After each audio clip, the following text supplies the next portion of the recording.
हिंदुस्तान में बहुत बड़ा तबका ऐसा है, उसको साइलेंट उसको इसलिए कहा जाता है किलर भी, बीपी को, क्योंकि बहुत लोगों को ये पता भी नहीं होता है कि उनका बीपी हाई है। तो 40 वर्ष के बाद में कम से कम कभी कभी हम सब को कुछ मेडिकल जो परीक्षण हैं वो कराते रहने चाहिए। उसमें सबसे ज़्यादा ज़रूरी है वह है बीपी। तो ब्लड प्रेशर हम कभी कभी ज़रूर चेक कराएं। कभी कभी बीपी हाई होने से भारीपन, सुन्नपन, चक्कर आना, बेचैनी, ये सारे लक्षण होते हैं। कभी कभी लो बीपी होने से शिथिलता, कमजोरी, वीकनेस, निद्रा, आलस्य और घबराहट, बेचैनी, ये चीज़ें होती हैं। यदि बीपी हाई है, लो है, तो भी हमको घबराने की ज़रूरत नहीं है।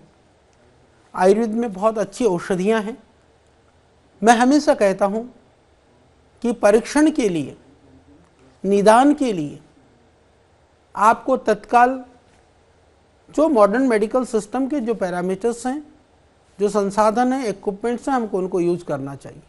पतंजलि में भी हम सभी तरह के सभी पैरामीटर्स, चाहे वो लीवर, किडनी वगैरह से लेकर के बीपी से लेकर के शुगर आदि या बाकी संसाधन भी, अल्ट्रासाउंड आदि भी हम यहाँ पर कराते हैं, तो सही ढंग से निदान हो जाए।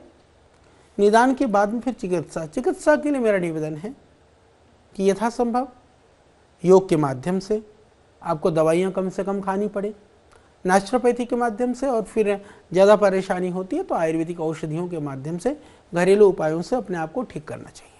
एकदम घबराने से, बेचैन होने से कोई लाभ नहीं है।